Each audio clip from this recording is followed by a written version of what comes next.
Hello guys and welcome to my YouTube channel. You are watching Agriculture Hub. इस video में हम देखेंगे 5 schemes या फिर हम बोल सकते हैं 5 current affairs which are currently in news. तो फर्स्ट है सामर्थ्य स्कीम या फिर समर्थ स्कीम हम बोल सकते हैं। देन है इंटरनेशनल ईयर ऑफ मिलेट्स, ये फ़िलहाल 2023 में सेलिब्रेट किया था हमने। Then one nation one fertiliser scheme, then है Fiji virus, then Namo Drone Didi initiative. These are the five current affairs we are going to discuss in this video. Summer scheme क्या है इसके बारे में हम देखेंगे। समर्थ इसका फुल फॉर्म क्या है? तो sustainable agrarian mission on use of agro residue in thermal power plants.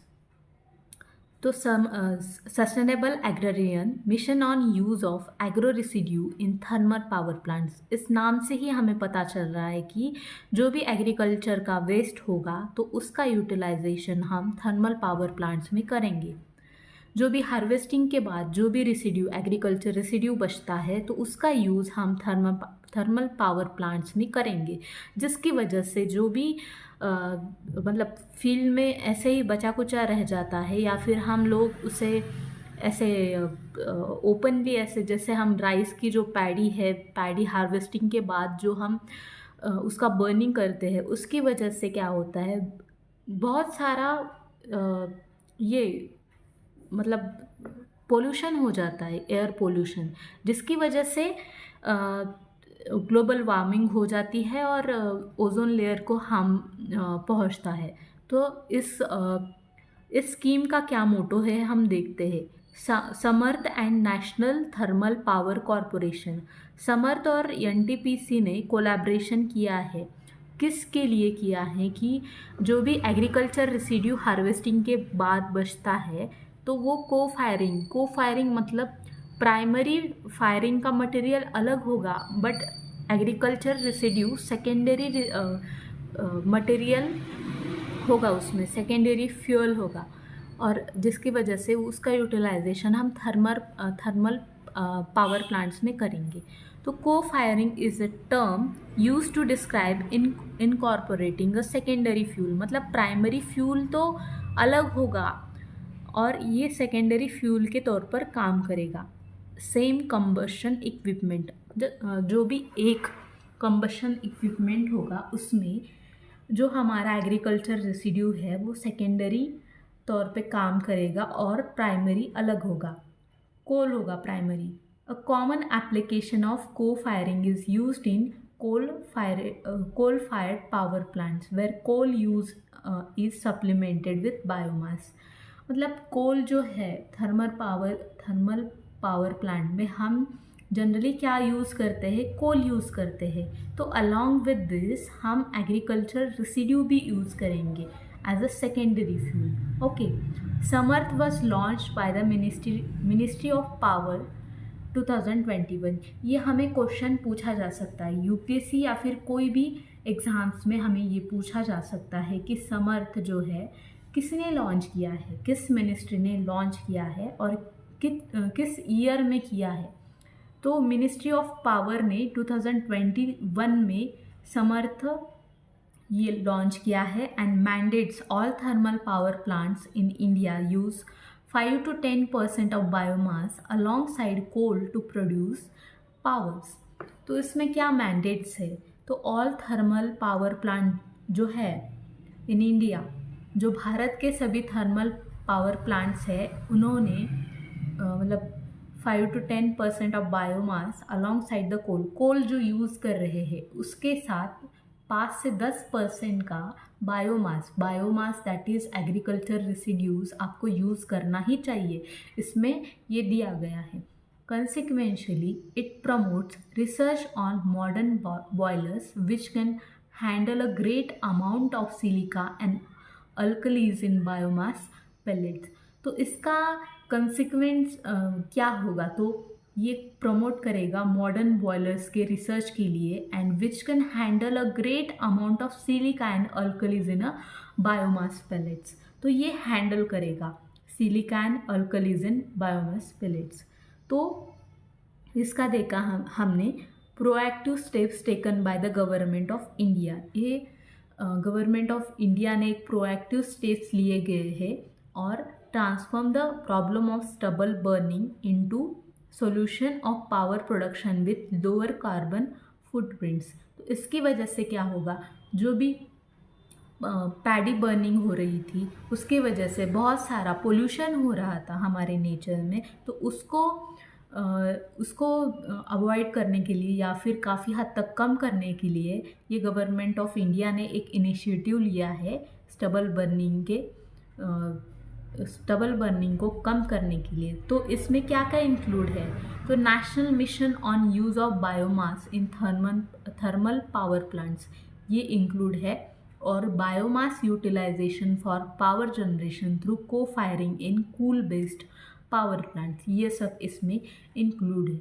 तो सेकंड हम देखते हैं, तो second one nation one fertiliser scheme है। तो इस स्कीम में क्या है, तो ये फीचर्स क्या है इसके हम ये पढ़ेंगे।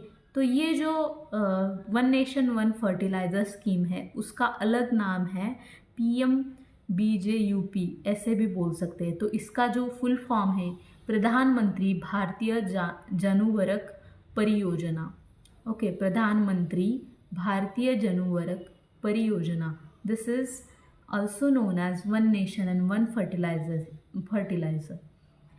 is a scheme that requires all subsidized fertilizers to be sold under Bharat brand name across India. तो ये जो स्कीम है इसके अंडर जो भी सब्सिडाइज्ड फर्टिलाइज़र है तो एक ही ब्रांड के अंडर उनको बेचा जाएगा, वो है भारत ब्रांड नेम, उसका भारत ब्रांड नेम है। तो ये स्कीम जो है क्वालिटी एंड अफोर्डेबल फर्टिलाइजर्स को प्रोवाइड करती है फार्मर्स को। And this scheme also provides a uniform bag design. इसका जो बैग होता है उसका जो डिज़ाइन होगा वो एक ही प्रकार का होगा। जो भी बहुत सारे प्रकार के फर्टिलाइज़र होते हैं तो उनको एक ही बैग वो प्रोवाइड करेगा एक ही डिज़ाइन का। तो उसका भारत यूरिया और भारत NPK ऐसा उसका टैग होगा। तो इसके क्या बेनिफिट्स है, तो ये जो स्कीम है one nation one fertiliser will कर्ब the wasteful movement of fertiliser. मतलब बहुत सारा फर्टिलाइज़र ऐसे ही वेस्ट जा रहा है अलग अलग ब्रांड के नेम इसकी वजह से। तो ये कर्ब द वेस्टफुल मूवमेंट, तो उसको कंट्रोल करने के लिए ये स्कीम काम करेगी, उसका बहुत अच्छा रोल रहेगा। और सेव द फ्राइट सब्सिडीज़, मतलब फर्टिलाइज़र को एक जगह से दूसरी जगह ट्रांसपोर्ट करने के लिए बहुत सारी सब्सिडी, मतलब ट्रांसपोर्ट का जो खर्चा होगा उसके लिए अलग से सब्सिडी देना पड़ रहा था गवर्नमेंट को, तो उस पर भी ये कंट्रोल लाएगा। It will eliminate the product differentiation among the different brands for the same. मतलब कंपनी वाले क्या कर रहे थे, एक ही फर्टिलाइज़र है तो उसको अलग अलग ब्रांड नेम देकर वो अलग अलग प्राइस पे उसको बेच रहे थे। तो उस पर कंट्रोल लाने के लिए उन्होंने इस फर्टिलाइज़र के अंदर एक ही सिंगल ब्रांड का नाम दे दिया, और जो भी जितने भी टाइप्स के फर्टिलाइज़र होंगे तो वो एक ही सिंगल ब्रांड के अंडर बेचे जाएंगे। It will simplify the farmers decision making. Farmers को बहुत ज़्यादा कन्फ्यूजन होता है कि कौन सा फर्टिलाइज़र ले और कौन सा ना ले, जिससे हमारे जो क्रॉप्स है अच्छे से हमारी ईल्ड आएगी। तो फार्मर का कन्फ्यूजन उन्होंने कम कर दिया है और फार्मर को एक गुड डिसीजन लेने में इसकी हेल्प होगी। सो नेक्स्ट थर्ड स्कीम नहीं बोल सकते, लेकिन ये जो वायरस है करेंटली न्यूज़ में था 2024-25 में। तो a disease caused by the Fiji virus is known as Southern Rice Black Streaked Virus, dwarf virus. Okay, SRBSDV. That means Southern Rice Black Streaked Virus, dwarf virus. Okay, has stunted the growth of some rice plants in Haryana and Punjab. इसकी वजह से ये जो Fiji virus है उसकी वजह से क्या हो रहा है, जो राइस का क्रॉप है उसकी हाइट कम रह रही है, मतलब उसकी ग्रोथ नहीं हो रही है या फिर वो छोटा ही रह रहा है फील्ड में इस वायरस की वजह से। तो ये जो वायरस है first detected in the southern China, तो उसकी वजह से तो इसे southern rice black streak dwarf virus बोलते हैं हम। तो सदर्न चाइना जो है उसमें 2001 में ये फिजी वायरस पाया गया है and affects the both rice and मेज क्रॉप्स। जो मेज और राइस क्रॉप्स है इस पे ये अफेक्ट करता है and the virus is transmitted by white backed plant hopper. तो इसका साइंटिफिक नेम क्या है वो हम देखते हैं।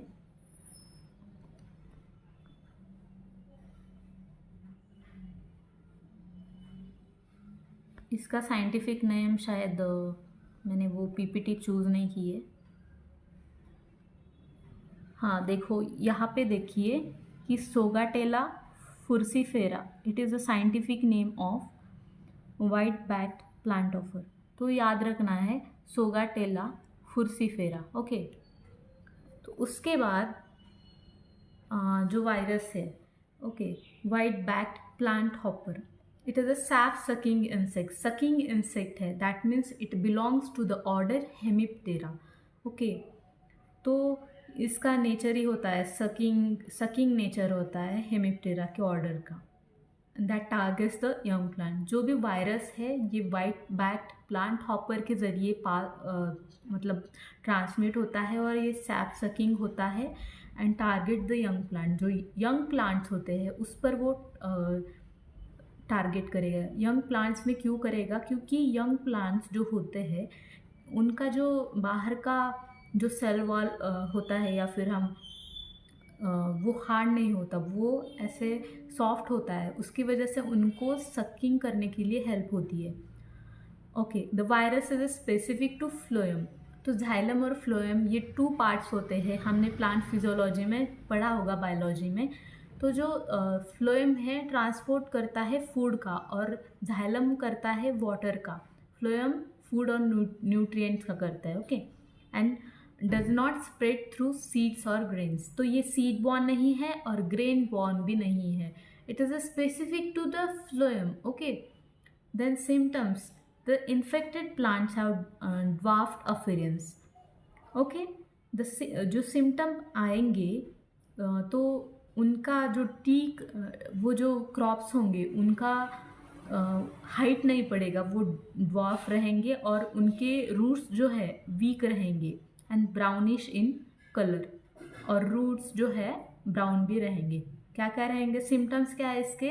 अगर आपके फील्ड में ये अगर दिखाई जाए तो आप इसका फिजी वायरस का इन्फेक्शन हुआ है ऐसा प्रेडिक्ट कर सकते हैं। जैसे कि देखिए ड्वार्फ अपीयरेंस, एक तो उनकी हाइट नहीं पड़ेगी, छोटे रहेंगे नॉर्मल से, और उनके रूट्स वीक रहेंगे और ब्राउनिश कलर के रहेंगे। This much about the Fiji virus. हम लोग क्लास में एक बार रिवीजन करेंगे। तो हम नेक्स्ट देखते हैं no more drone Didi initiative. तो जो इनिशिएटिव है, recently prime minister Narendra Modi distributed drones to 1000 Namo drones दीदीज फ्रॉम अक्रॉस द नेशन। जो भारत के महिला है तो उनको नरेंद्र मोदी जी ने नमो ड्रोन्स मतलब ड्रोन्स डिस्ट्रीब्यूट किए हैं 1000 नमो ड्रोन दीदीज़ को। मतलब जो लेडीज़ है जिनको वो दिया गया है ड्रोन्स, तो उनको नमो ड्रोन दीदीज़ ऐसा नाम उन्होंने बोला है। तो इस स्कीम के बारे में हम देखेंगे ये क्या स्कीम है और इसके अंदर क्या है। This scheme is aims to provide drones to 15,000 selected women.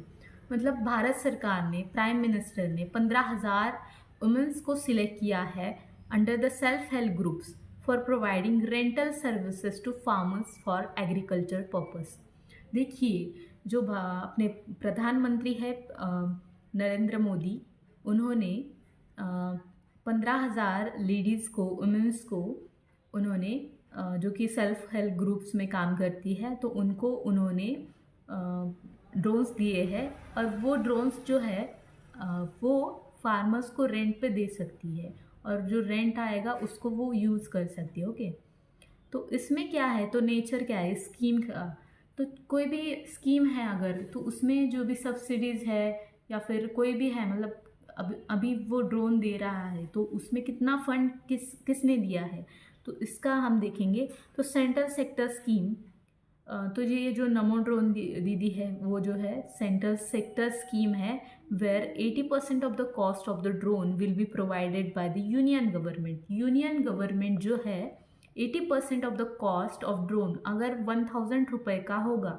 तो उसका 80% यूनियन गवर्नमेंट देगी और 20% शायद वुमेंस को देना पड़ेगा खुद से, और वो इसका इस्तेमाल रेंट पे दे के करती है, मतलब फार्मर्स को वो रेंट पे देगी।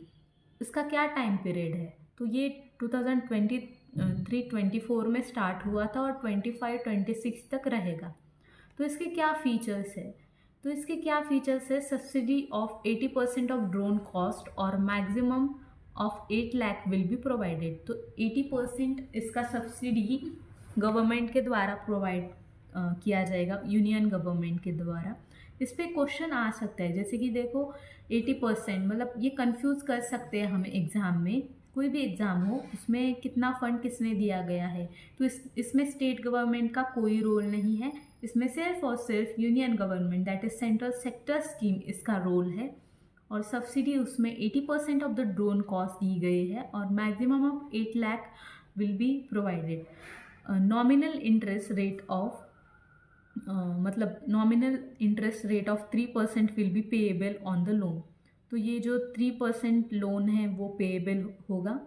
ओके, ट्रेनिंग टू फ्लाई, और इसके अंडर जो भी ड्रोन हमने दिए हैं तो उसको कैसे चलाना है वो भी उनको, मतलब वुमेंस को, जो भी नमो ड्रोन दीदीज हम बोल रहे हैं इसमें, उनको उसका ट्रेनिंग दिया जाएगा। और इसका क्या सिग्निफिकेंस है, तो इसका क्या सिग्निफिकेंस है देखते हैं। Women self help groups can use this drone for rental purpose to provide services to farmers. तो जो भी वुमेन्स है, नमो ड्रोन दीदीज है, वो इसको फार्मर को रेंट पे दे सकती है और वो रेंट यूज़ कर सकती है अपने खुद के लिए। Okay, this scheme will help infuse advance technology in agriculture for improved efficiency.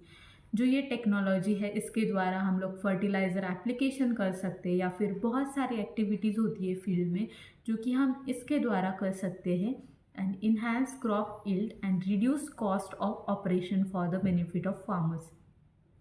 तो ये क्रॉप की यील्ड बढ़ा सकती है, और जो भी फर्टिलाइज़र एप्लीकेशन के लिए बहुत सारा कॉस्ट लगता है तो ये भी वो रिड्यूस करता है। ये सब है नमो ड्रोन दीदी इनिशिएटिव के बारे में।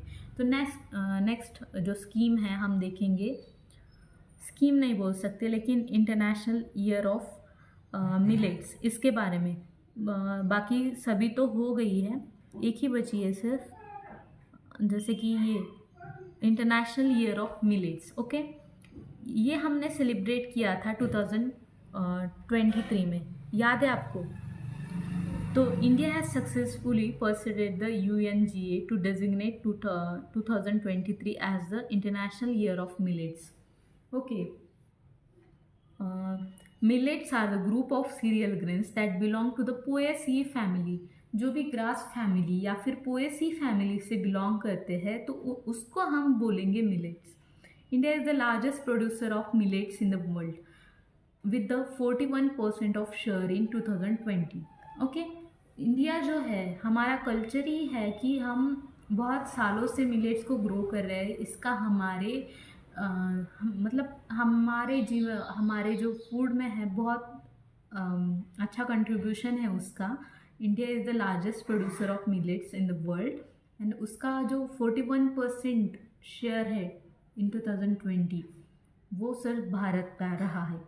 और the main millet growing states are Rajasthan, Maharashtra, then Uttar Pradesh and Karnataka. These are the 4 state which contribute highest in the millet growing. Okay, Rajasthan, Maharashtra, Uttar Pradesh and Karnataka. India has also launched a submission on nutri-cereals under the National Food Security Mission to boost millet cultivation and consumption. तो India ने क्या किया है कि launch किया है submission on the nutri cereals under the national food security mission to boost the millet cultivation and consumption. इसका cultivation और कंजम्पशन को एनकरेज करने के लिए उन्होंने इस नेशनल फूड सिक्योरिटी मिशन के अंडर मतलब काम किया है। Okay, millets were renamed nutri cereals, क्योंकि उनमें न्यूट्रिशन होता है और सीरियल्स वो सीरियल्स जो सीरियल्स होते हैं। Okay, by the government in 2018। तो इस पर क्वेश्चन आ सकता है। ये तो हमें सबको पता होता है कि इंटरनेशनल ईयर ऑफ मिलेट्स कब सेलिब्रेट किया गया है, 2023 में। ये हम लोग सभी बता सकते हैं। Millets were renamed Nutri Cereals in 2018 by the government, which was also declared the National Year of Millets. Okay. तो नेशनल ईयर ऑफ मिलेट्स और इंटरनेशनल ईयर ऑफ मिलेट्स, इसमें क्या डिफरेंस है? नेशनल मतलब हमारे देश के लेवल पर 2018 में इसमें न्यूट्री सीरियल्स नाम दिया गया था मिलेट्स को, और इंटरनेशनल ईयर ऑफ मिलेट्स से 2023 में। Okay, The Prime Minister wants to make International Year of Millets 2023 a mass movement and establish India as a global hub for millets. तो हमारे जो प्राइम मिनिस्टर है, सो प्रधानमंत्री that means Prime Minister inaugurated the global millets that is Shri Anna Conference at IRI campus, Pusa, New Delhi. The ICIA's Indian Institute of Millet Research, Hyderabad, was announced as a global center of excellence. Okay. इसके बाद है classification of millets. Millets के भी 3 classification है, जैसे कि major millets, minor millet, then pseudo millet. Major millet में sorghum आएगा, पोल मिलेट आएगा, फिंगर मिलेट। माइनर मिलेट में foxtail millet, kodo millet, proso millet, और स्यूडो मिलेट में अमरंथ एंड बकव्हीट आएगा। तो इसके जो साइंटिफिक नेम है वो हम देखते हैं, जैसे कि सॉर्गम बाइकोलार होता है, इसका ओरिजिन नॉर्थ ईस्टर्न अफ्रीका है, इसका क्रोमोसोम नंबर 20 है। देन पोल मिलेट का Pennisetum glaucum West Africa origin है और क्रोमोसोम नंबर है 14। देन है finger millet, Eleusine coracana. Okay, then है foxtail millet, Setaria italica, proso millet, Panicum miliaceum, barnyard millet that is Echinochloa frumentacea, little millet that is Panicum sumatrense. ये सब है इसके नाम। Okay, thank you so much for watching this video. एक बार हम सभी का रिवीजन ले लेते हैं, वो तो हम भूल ही गए। देखिए, जैसे कि समर स्कीम है, समर स्कीम को जो है को फायरिंग एग्रीकल्चर रेसिड्यूज जो है को फायरिंग के तौर पर यूज़ किया गया है। किसका कोलैबोरेशन है? समर्थ और एनटीपीसी का कोलैबोरेशन है। देन इसमें ये जो समर्थ है मिनिस्ट्री ऑफ पावर के 2021 में लॉन्च किया गया था। इसमें मैंडेट क्या है इसका? तो थर्मल पावर प्लांट्स में 5 to 10% biomass along with the coal ये यूज़ किया जाना चाहिए, ऐसा है। देन है नमो ड्रोन दीदी इनिशिएटिव, ये प्राइम मिनिस्टर के द्वारा लॉन्च किया गया है और उन्होंने 1000 नमो ड्रोन दीदीज़ को जो ड्रोन से डिस्ट्रीब्यूट किया है, उसमें उन्होंने 15,000 सिलेक्टेड वुमेंस को वो नमो मतलब ड्रोन्स दिए गए हैं, उनको रेंटल के तौर पर वो दे सकते हैं फार्मर्स को। इसमें यूनियन बजट द्वारा फंड दिया गया है 80%। ये जो है 2023-24 के लिए है और अप टू 2025-26 के लिए है। तो इसमें जो नॉमिनल इंटरेस्ट रेट है 3% will be payable on the loan. Then ये इसका ट्रेनिंग भी दिया जाएगा और ये एग्रीकल्चर प्रोडक्टिविटी और क्रॉप यील्ड और फार्मर के बेनिफिट के लिए लॉन्च किया गया है। फिजी वायरस साउथ चाइना में ओरिजिन है। इसका जो वेक्टर है वो वाइट बैक प्लांट हॉपर है और ये सकिंग है, हेमिप्टेरा ऑर्डर से बिलोंग करता है। इसका फुल फॉर्म है south rice black strict dwarf virus. Then है सिम्टम्स इसके, ड्वार्फ अपीयरेंस आता है और रूट जो है वीक हो जाते हैं और ब्राउनिश कलर के हो जाते हैं। देन है one nation one fertiliser scheme, Pradhan Mantri Bharatiya Janurvarak Pariyojana. Okay, इसके अंडर सब्सिडाइज्ड फर्टिलाइज़र को सोल्ड किया जाता है under the brand name of Bharat brand name. Okay, इसके under the scheme aims to provide quality and affordable fertilisers. Then इसके अंडर क्या होता है, uniform bag design and Bharat urea, Bharat NPK etcetera.